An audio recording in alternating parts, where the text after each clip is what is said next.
There are forces of good and forces of evil at work in the world today. What are these forces? Who is responsible for the good? And who is responsible for the evil? Richard Shoff talks about current events which are rarely discussed by the mainstream media, events that affect us all. This program seeks to identify, to inform, and to equip the believer for what's ahead. Welcome to What in the World is Going On? This is What in the World is Going On. I am your host, Richard Shoff. We're sponsored by Lincoln Log Homes of Kannapolis, North Carolina. We are pro-Christian, pro-American, pro-life, pro-Second Amendment. And folks, I'm here this morning by the grace of God. If you do want a good value, a great buy on a log home, call me at Lincoln Logs. I'll work with you personally. Our phone number, 800-848-3310 or 704-932-6151. Two big things happening on the special counsel and on the Trump administration and the harassment he's getting. The first is kind of breaking news, is that it looks like they've got the goods on the FBI and they were spying on him before he got in. But we're going to look at the other one, the other factor which hasn't made the news as much, and that is that Mueller may have a conflict.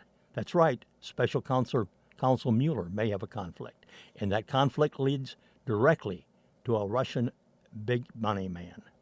A noted legal expert questions Mueller's past dealings with a Russian heavy hitter. Special Counsel Robert Mueller has withstood relentless political attacks, many distorting his record of distinguished government service. But there's one episode even Mueller's former law enforcement comrades and independent ethicists acknowledge raises legitimate legal issues and a possible conflict of interest in his overseeing the Russian election probe. Back in 2009, when Mueller ran the FBI, the Bureau asked a Russian big money man named Oleg Deripaska to spend millions of his own dollars funding an FBI-supervised operation to rescue a retired FBI agent, Robert Levinson. Levinson was captured in Iran while working for the CIA back in 2007. Yep, that's the same man who has surfaced in Mueller's current investigation and who was recently sanctioned by the Trump administration. The Levinson mission is confirmed by more than a dozen participants inside and outside the FBI, including Deripaska himself, his lawyer, the Levinson family, and a retired agent who supervised the case. Mueller was kept appraised of the operation, officials said.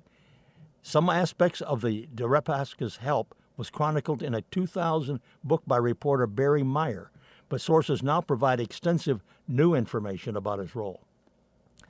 They said FBI agents courted him back in 2009 in a series of secret hotel meetings in Paris, Vienna, Budapest, Hungary, and Washington.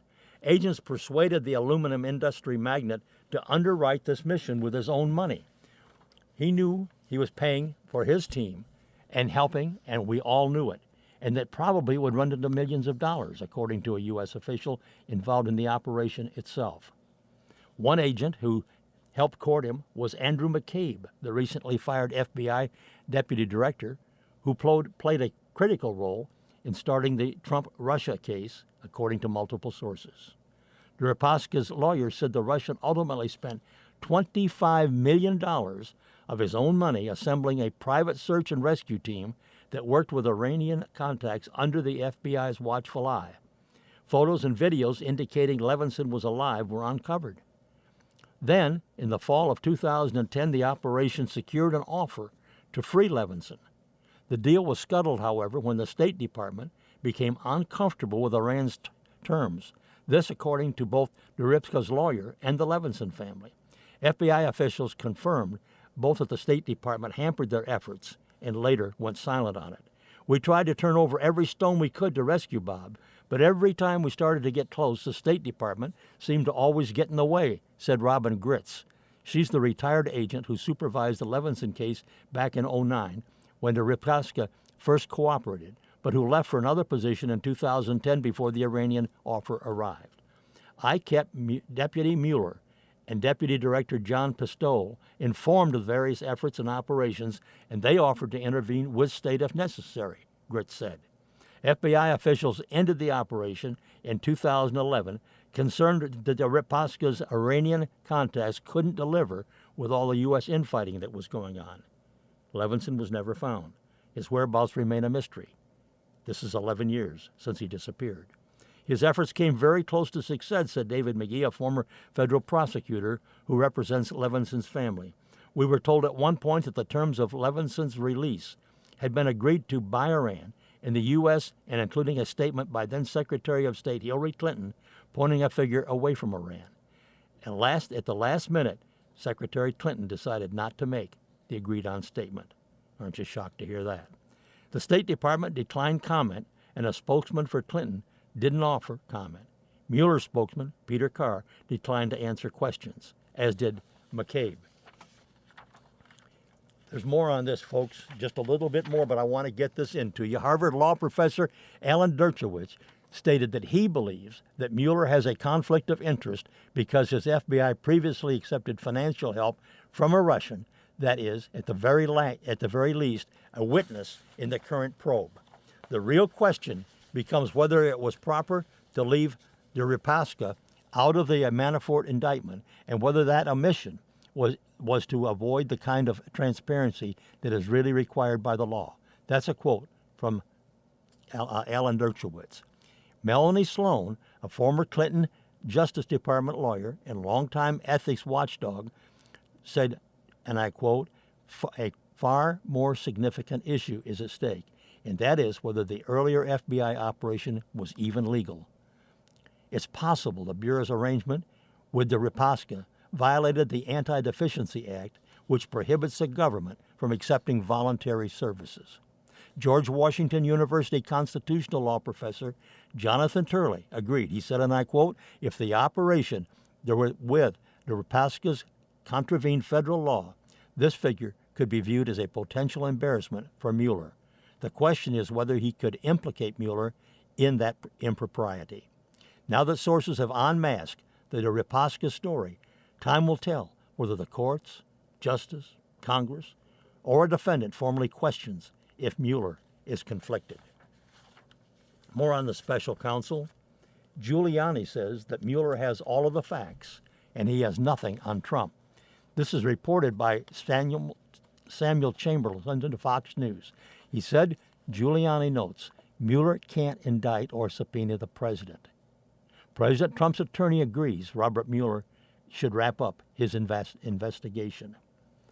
President Trump's lawyer, Rudy Giuliani, told Fox News' Laura Ingraham last Wednesday night that special counsel Robert Mueller should wrap up his investigation into alleged collusion with Russia by the Trump campaign, saying that Mueller has, quote, nothing. It's been a year. He's gotten more than 1.4 million documents. He's interviewed 28 witnesses, and he has nothing, Giuliani said, which is why he wants to bring the president into an interview. Giuliani spoke to Ingraham the same day. He said that Mueller told Trump's legal team he would follow Justice Department guidelines and not indict the sitting president. They have only exculpatory information about him. He said, I've been through the documents, so it's about time to get this thing over with. It's about time to say enough. We've tortured this president enough. Giuliani said the president's legal team wants Mueller's investigators to tell us what you have to get from an interview that you don't already have, because he has all the facts he needs to make a decision. We're trying to get him to end this, the former federal prosecutor and New York City mayor said of Mueller. This is not good for the American people, and the special counsel's office doesn't seem to have that sort of understanding, that they're interfering with things much bigger than they are or us. Giuliani added that he's ready to challenge any report issued by Mueller and his team. I think they have all the facts on which they can write this report, Giuliani said, before issuing a challenge to the special prosecutor when he said, quote, if you're going to write a fair report, fine, write it. If you're going to write a report that's unfair, write it, and we'll combat it. We're ready to rip you apart. A quote from Rudy Giuliani. Now, let's take a look over in the Middle East, where things have really been, well, the news has not been covering it in depth, but let's look a little bit behind the scene. An Israeli columnist writes, quote, Trump is the most pro-Israeli president in history. President Donald Trump is the most pro-Israeli president in all of U.S. history, bucking global critics by moving the U.S. Embassy to Jerusalem, abandoning the Iran nuclear deal, and backing Israel's military operations in Syria. This, according to a prominent Israeli columnist. In an opinion piece for the Jerusalem Post, Carolina Click, C-L-I-C-K, lauds Trump for understanding that having Israel in your corner means the United States is not isolated. From moving the U.S. Embassy to Jerusalem to walking away from the nuclear deal, which guaranteed Iran's eventual acquisition of nuclear weapons and financed its regional aggression and terrorism sponsorship, to unconditionally supporting Israel's military operations against Iranian positions in Syria, Trump has demonstrated that he is the most pro-Israeli president in all of U.S. history. No other president comes close. Click argues the difference between Trump and previous presidents is, and I'm quoting, Trump accepts Israel on its own terms, end quote. He doesn't expect Israel to do anything to earn American support. So long as Israel is in America's corner, he respects the Jewish state as America's ally, end quote. She said Trump has earned all of the credit for transforming the U.S.-Israeli relationship into a full-blown strategic relationship. And she praised Netanyahu for preparing the groundwork for his actions, calling him the greatest statement in Israel's history. Trump is the only person who decides his policy, and so he has earned the admiration of the people of Israel, who are rightly moved by his extraordinary, unprecedented acts of friendship and support since entering office, that she wrote. And now the embassy is open. It's open in Jerusalem, and Netanyahu praises Trump for real leadership. The new U.S. Embassy in Jerusalem, which will inhabit an existing U.S. consular building, officially opened its doors on Monday at 4 o'clock in a 90-minute ceremony led by U.S. Ambassador to Israel, David Friedman. Trump addressed the ceremony by video and was represented by his daughter and advisor, Ivanka Trump, and son-in-law and advisor, Jared Kushner.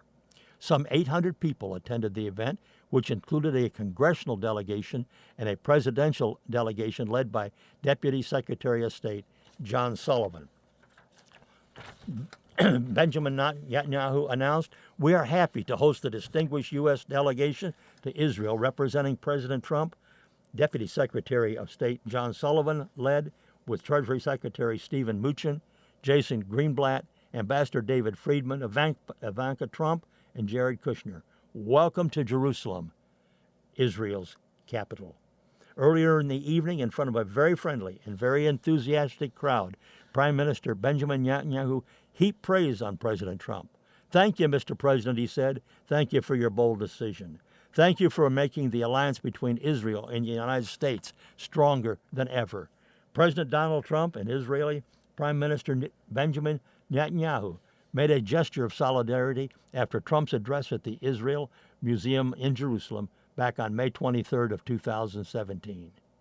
"Now you know how you recognize real leadership," Netanyahu said. "It's when others follow, and others are following in Trump's footsteps," he said, telling the crowd that Guatemala and Paraguay would both move their embassies later this week. Well, folks, you may wonder what's happening, but tie it all in with what you and I know about Scripture. One thing I'd like to point out just incidentally here in the background, President Trump was the only president who's ever prayed at the wall in Jerusalem. That was back in May of 2017. And this, thank you, President Trump. That was a message projected into the ancient walls of Jerusalem, together with the American and Israeli flags on the eve of the formal transfer of the U.S. Embassy to Jerusalem last Sunday evening. Did you see that on television, the way they had the flags blended into the wall? I happened to see it. Of course, it was on Fox. It was beautiful. Inside those walls, most recently built by the Ottoman Sultan Suleiman I in the 16th century, tens of thousands of young Israelis danced and sang at the Western Wall Plaza in honor of Jerusalem Day, the 51st anniversary of the reunification of the city during the Six-Day War of '67. A week ago Monday, May 14th, was also the 70th anniversary of the date that U.S. President Harry Truman recognized Israel. And that's the reason the embassy transfers was scheduled for that date. The coincidence of Jerusalem Day and the embassy move, plus Israel's victory earlier a week ago Sunday morning in the Eurovision Song Contest, meant that the city had already been in a state of celebration for several days, culminating in the dedication of the embassy move on the Monday afternoon at 4 p.m. An official in Israel's Minister of Foreign Affairs told Breitbart News at a reception Sunday night that the mood in his department was, quote, somewhere between ecstatic and euphoric, end quote. In the modern center of the city, American flags and Israeli flags hung side by side, along with signs thanking President Trump and declaring him, quote, a friend of Zion. Trump is number one, shouted one Israeli to Breitbart News reporters on the scene. It was a statement widely shared in a country that has seen so much hardship and so much struggle, and which feels that it finally has a friend in the White House, the best friend Israel ever had, as one Israeli points out. And folks, while all of this has been going on and so many other things by our president, well, what do they talk about? Unreal. The mainline media, phony journalism. Something I want to share with you at this point. I really think it's time to get this in. Despite the media, Trump is pulling down wins for we the people. In an article written by Floyd Marcus. Floyd Marcus is a conservative, black, Afro-American, often writes for American thinker. He wrote, and I quote, I love the old gospel song, Peace in the Midst of the Storm. In the midst of the deep state's raging, unprecedented hate storm against Trump, he remarkably remains at peace. And so should we. You see, Trump and we the people are winning. The fake news media sell their lie 24/7. They sell that lie that voters regret voting for Trump and he's a mere days away from impeachment. In truth, Trump's approval rating has risen to 51%. Leftists are pulling their hair out in frustration, screaming, how can we stop this freaking outside amateur politician? But you see, the tide is turning in our favor. The deep state's billions, traps, and lies continue to fail. Incredibly, Trump repeatedly lands on his feet, confidently pressing forward on making America great again. But you see, folks, it's a God thing. At the 2018 White House Correspondents' Dinner, Michelle Wolf wrongly assumed that her hate-filled attacks on Trump and the women in his administration, along with her callousness against unborn babies, would score a home run for liberalism. Well, even devout leftists were uncomfortable with Miss Wolf vomiting the left's pure hatred for traditional Americans, and she did this for all the world to see. Wolf's foul-mouthed, mean-spirited monologue hit a home run for conservatism. We are winning, folks. Pipe icon Kanye West's recent conversation, his conservative comments, and praise for Trump are huge. With Kanye's 27 million Twitter followers, millions of blacks heard conservatism for the first time. Since Kanye's conservative tweet, black male approval of Trump has doubled. In essence, Kanye's message mirrors mind stop and weakening yourselves with victim mindsets. Make right choice and simply go for your dreams. He said it loud and he said it clear. He said, liberate yourselves from slavery on the Democrats' government dependency plantation. And Trump and Kanye, God is using unexpected vessels to spread his truth. Conservatism truly is best for all people. Kanye represents a huge crack in the left's wall of ignorance enslaving low-info voters. It was thrilling to hear Trump announce that the United States will withdraw from Obama's insane Iran nuke deal. Trump pulled no punches in explaining why Obama appeasing Iran was dangerous for America and our ally Israel. For crying out loud, folks, what idiot president gives $150 billion to a regime that chants death to America? Israel is despised by most leftists. Trump having the courage to acknowledge Jerusalem as the capital of Israel and actually moving our embassy to Jerusalem is amazing. Regarding Israel, God said, I will bless those who bless you, and whoever curses you, I will curse. Listeners, look over in Genesis 12, verse 3. Do you remember Sergeant Andrew Tomorcy? He was outrageously held in a Mexican jail for 7 months. Obama refused to make a phone call for his release. President candidate Trump intervened, successfully freeing him from the Mexican tyrants. Amazingly, Trump's Secretary of State, Mike Pompeo, returned from North Korea with 3 previously held hostages, a gesture of good faith for Trump's meeting with Kim Jong-un. Can you say Trump, the art of the deal, boys and girls? Can you give him a little praise? In essence, Obama received an affirmative action Nobel Prize because he is black and for touring the world apologizing for who we are as Americans and begging the world's forgiveness. Numerous pundits say that Trump should win the Nobel Peace Prize the old-fashioned way. He's earning it. If Trump successfully ends the 70-year-old Korean War and Kim Jong-un follows through with his vow to end North Korea's nuclear program, Trump absolutely deserves a Nobel Prize. If Trump wins the prize, that giant popping sound will be the leftist heads exploding around the world. Extraordinarily great things are happening, folks. Keep your eye on it.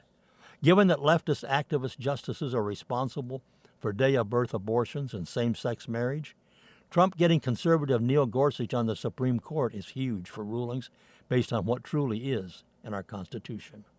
If Justice Anthony Kennedy retires as rumored, Trump could appoint another constitutional conservative on the court. Wouldn't that be wonderful? Americans suffering from high taxes, low wages, and high unemployment was Obama's proud new normal. Trump has dynamited Obama's mountain of overreaching, tyrannical, job-killing regulations, reversing over 800 of them.